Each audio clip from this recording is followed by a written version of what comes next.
So the Referendum Party is comparing South Africa to Singapore. Now, for those of you who don't know, the Referendum Party is the party that is run and headed by Phil Craig, the foreign national, British national, who is calling for the independence of the Western Cape.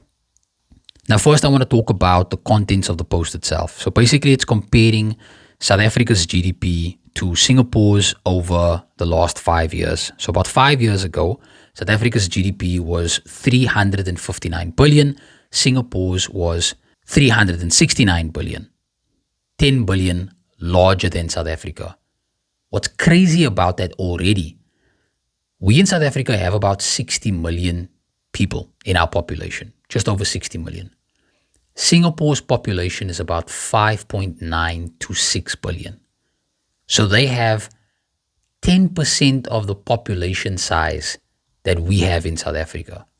And yet their GDP was 10 billion rand higher than what South Africa was able to produce in that same year. That's already insane. Fast forward to 5 years later, South Africa has a GDP of 400 billion and Singapore has a GDP of 547 billion. 147 billion rand bigger than South Africa. And that's with a population size that is 10 times smaller than South Africa. How the hell are they doing that? And I will agree with this post. He blames extreme incompetence for why South Africa is sitting where it is. Now, I would argue that the reason why the Referendum Party used the example of Singapore was because, of course, they want to separate the Western Cape from the rest of the country. And they want to show the Western Cape that even if we had much smaller numbers, we could potentially achieve what Singapore has achieved. My question is, would that new Western Cape government be willing to do for its citizens what Singapore has done for theirs? And would that independent Western Cape government be willing to apply some of the policies that Singapore has done to grow the economy the way that they have? Organizations like the Referendum Party, even the DA, are strong advocates for free markets and for capitalism, which yes is a very strong component of Singapore's structure as well. But there are certain state policies applied in Singapore that are worlds apart from what we do in South Africa, and definitely from what the Referendum Party or their associates would be willing to do for the Western Cape. And these are the things that I want to run through in this video. So one other key difference that I also want to mention in the beginning of this video before we move further is the level of education difference between South Africa and Singapore. For South Africa, depending on what numbers you are looking at, some would say that South Africa has about 13% of their population that have a tertiary education. Whereas in Singapore, about 60 to 65% of their population over the age of 25 holds a tertiary education. So that's like a degree or anything else beyond high school. So why I raise that point first is to say that when you have a population that is more educated, they are also more likely to earn higher salaries by working jobs that pay more. More engineers, more actuarial scientists, more data analysts, more lawyers, more people making up economy boosting industries in your country. Now, one of the reasons why Singapore was able to achieve this is because in terms of public education, about 80% of the cost of public education, I'm talking about primary and secondary school, primary and high school, is subsidized by the government.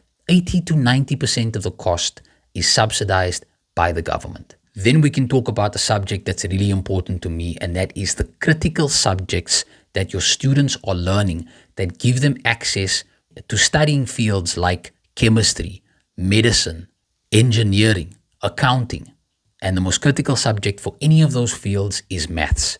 In the Western Cape at the moment, only 25% of matriculants are writing pure maths in matric. Nationally, in 2023, of the 260,000 plus students who wrote pure maths, only 166,000 passed the subject. But even less of that 166,000 actually got a bachelor's pass, meaning that they passed with about 50% or more. And it's only that portion, which is very minute. It might be around 50 to 60,000 students who passed with a bachelor's and therefore have access to those industries that we just mentioned. So in a province where you are not prioritizing education, where the quality of education that the different racial groups within your country or within your province receive is massively unequal, you are likely not going to produce enough educated citizens to build a stable and flourishing economy. Unless you use an entirely different model. And that is a model that relies massively on foreign investment to help build your economy. A capitalist structure that continues to benefit the wealthy and punishes the poor for not being rich enough and not being educated enough. Now, another hot topic in South Africa is land. Now, I can tell you that the way that land is managed, owned, and processed in South Africa is worlds apart from what they do in Singapore. Number one, in Singapore, the government owns roughly about 90%, if not more, of the land in their country. So when you buy a property in South Africa, let's say I buy a house in South Africa, I own the structure, the house itself, and the land that the house is on, once I've of course paid up my bond. But in Singapore though, if I buy a house there, I only own the structure that's on the land. The land itself that the house is on is owned by the state.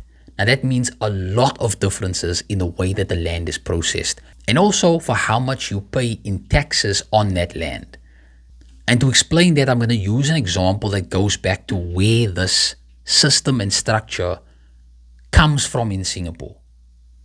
Singapore based the system off of thinkers like Henry George from the UK, from Britain.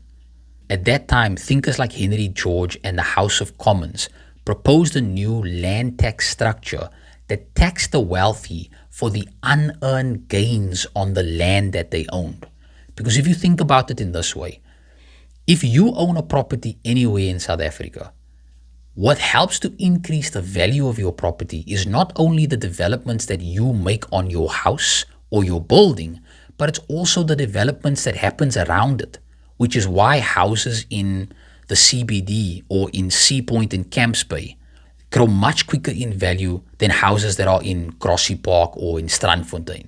But that's unearned value because you haven't done anything. So you could own a house in the CBD or a flat in the CBD and never do anything to it. But in 10 years, your house could be worth 3-4 times more because of the developments that happened around your flat than a flat that's of the same size and that was originally of a similar value in a Strandfontein, Mitchells Plain, or Grassy Park even.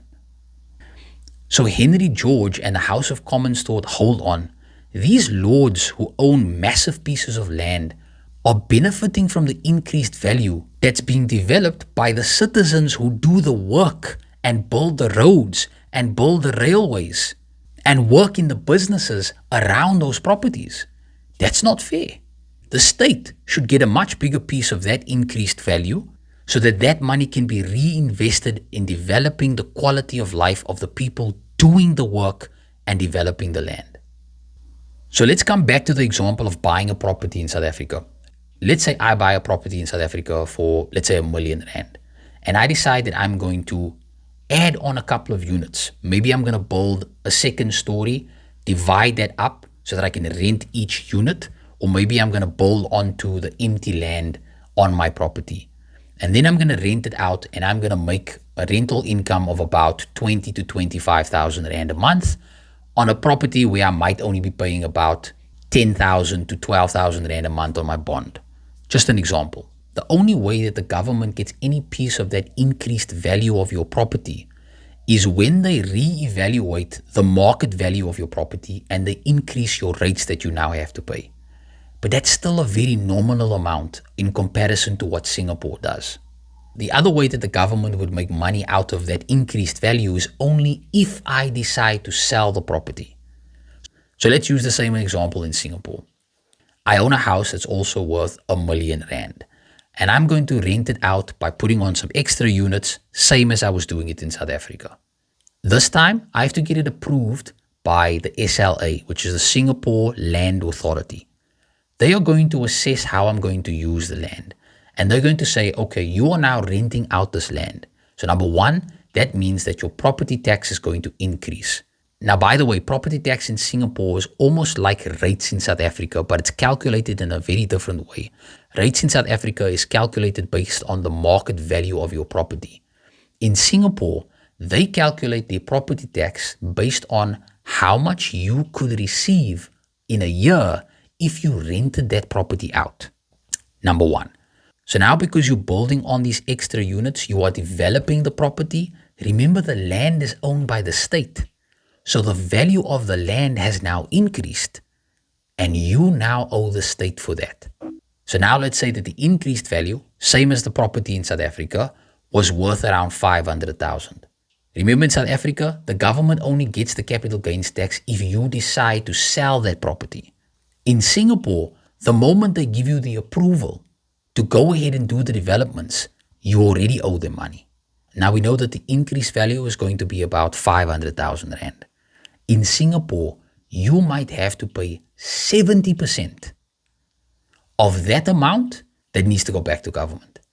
And this is how the state in Singapore ensures that it's the country itself and the public who benefit from the unearned increase in value of land. And that money gets reinvested in the public. So, to those of you who have watched to this point, my question is, organizations like the Referendum Party and others who want to separate the Western Cape, do you think that they would be willing to make the necessary changes to create a country that can produce what Singapore has produced? Will they make the changes that would really develop and benefit every citizen of that country? Or will it still just be to the benefit of those who have been eating liquor for the last 400 years?